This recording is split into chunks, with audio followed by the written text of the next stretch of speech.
मेरे साथ योगी सरकार में एक अहम कद्दावर मंत्री और पिछड़ी जाति आजकल सबसे बड़ी जाति बन गई है राजनीतिक लिहाज से, सबसे ज्यादा अहमियत है, उसके बड़े चेहरा ओम प्रकाश राजभर मेरे साथ हैं। पर राजभर साहब एक चीज बताइए, चुनाव यूपी में सभाएं कर रहे हैं आप, बिहार में सीतामढ़ी में पाए गए, नवादा में।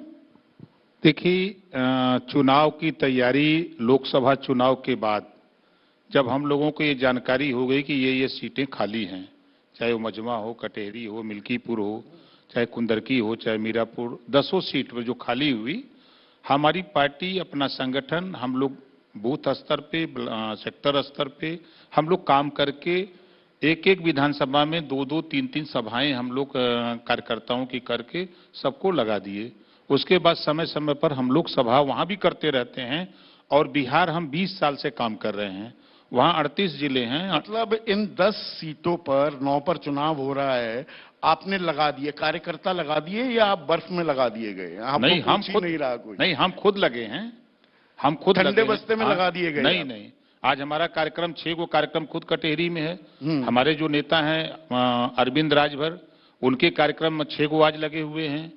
राधिका पटेल का कार्यक्रम लगा हुआ है, राजमती निषाद का लगा हुआ है, अर्चना विश्वकर्मा का लगा हुआ है। हमारे कम से कम बता रहा हूं कि 55 कार्यकर्ता नेता जो ए और बी ग्रेड के हैं, वो आपके मजमा। अच्छा, नेता में भी वो वर्गीकरण होता है? अरे भाई, कोई कम काम करता है, कोई ज्यादा करता है।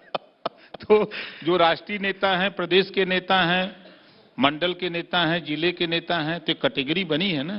तो जो हम कैटेगरी टॉप की मानते हैं वो ए ग्रेड की, बी ग्रेड का जो हमारा प्रदेश का नेता है, जो राष्ट्रीय नेता है, तो ए और बी को दोनों को घटकों में भी एक ग्रेडिंग होती है कि भाई जो घटक दल हैं, सहयोगी हैं, वो ए ग्रेड का कौन सा, बी का कौन सा, सी का कौन सा, डी का, वो चलता रहता है। आजकल कौन सी ग्रेडिंग है आपकी? बीजेपी हम लोग छोटी आपको कैसे ग्रेड कर रही है? ए ग्रेड में है बीजेपी के आप, बी में है, सी में है, नहीं, डी हम में? छोटी पार्टी हैं। कौन से ग्रेड में? हम मत पिछड़ों की राजनीति करते हैं। हाँ, जो वंचित, शोषित, पिछड़े, दलित, अल्पसंख्यक है, जिनको कांग्रेस ने लूटा, सपा ने लूटा, बसपा ने लूटा, और बीजेपी ने खामोश करा दिया। नहीं, बीजेपी के साथ आने के बाद देखिए, ईमानदारी की बात है, अलग अलग मंचों पर चाहे जो भाषण दे, देश के प्रधानमंत्री माननीय नरेंद्र मोदी जी का पहला हमको पसंद है कि जो आयुष्मान कार्ड बना, 5 लाख रुपया गरीब को जब बीमार होता है, ऑपरेशन इलाज कराना होता है, तो खेत बेचता है या रेहन रखता है या सूती रुपया लेता है, उससे निजात उसको मिली। ये इसको कोई नकार नहीं सकता है। दूसरा, उनका विजन जो हम लड़ाई आज 22 साल से लड़ते हैं, महिलाओं को आरक्षण, लोकसभा और राज्यसभा से राजनीति में मोदी जी ने पास वो आरक्षण दे तो दिया, कानून बन गया, लागू कब होगा? कब नॉर्मल तेल होगा? कब राधा नाचेगी? नहीं, 5 साल में, 5 साल जो हम लोग। अच्छा, आपको बता दी सीक्रेट इन्फॉर्मेशन? आपके साथ शेयर कर दी? जानकारी है, हमें तो नहीं बताया। 2029 तक वो होने वाला है।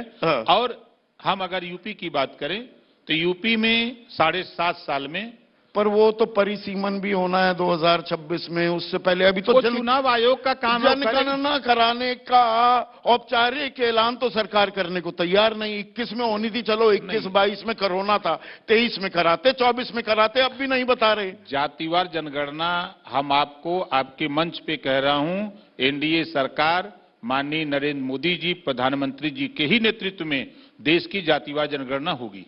ये वो राम मंदिर वाला काम हो रहा है क्या? मंदिर वहीं बनाएंगे, तारीख नहीं बताएंगे। बन गया ना, वो तो बन गया, 20 साल बाद बना, तो 20 साल बाद नहीं, 20 साल बाद जातिगत जनगणना होगी, जिसकी पैरवी आप करते हैं। आवश्यकता उत्पत्ति की जननी है। हाँ, आज आवश्यकता उसकी बढ़ रही है। जैसे महिला आरक्षण लागू हुआ तो चर्चा शुरू हो गई कि जनगणना होनी चाहिए, परिसीमन होना चाहिए, आवश्यकता बढ़ने लगी तो उसका काम अब शुरू होने जा रहा है। तो इसी बार हो जानी चाहिए ना जातिगत जनगणना? है क्या, एक कॉलम ही तो बनाना है? नहीं, ऐसा नहीं है कि खाली एक कॉलम बनाना है। अच्छा, अब जैसे कि ऐसी जातियां हैं जो आज भी नेता लोग नहीं जानते। जैसे अगर पूछा जाए कचेर, तो कहेगा ये कहाँ पाए जाते हैं? एक कचेर जाति है। और आपके बंजारा है, बहेलिया है, सपेरा है, आपका अररिया है, रजवार है, राजवंशी है, राजधोप है, जानते नहीं लोग।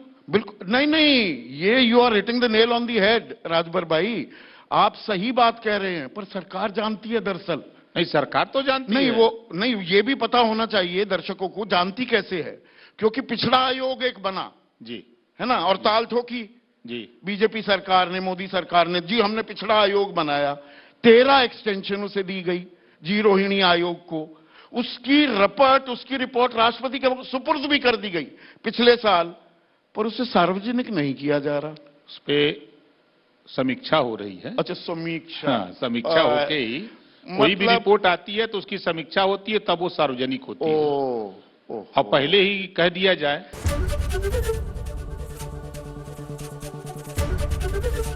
एबीपी गंगा, खबर आपकी, जुबान आपकी।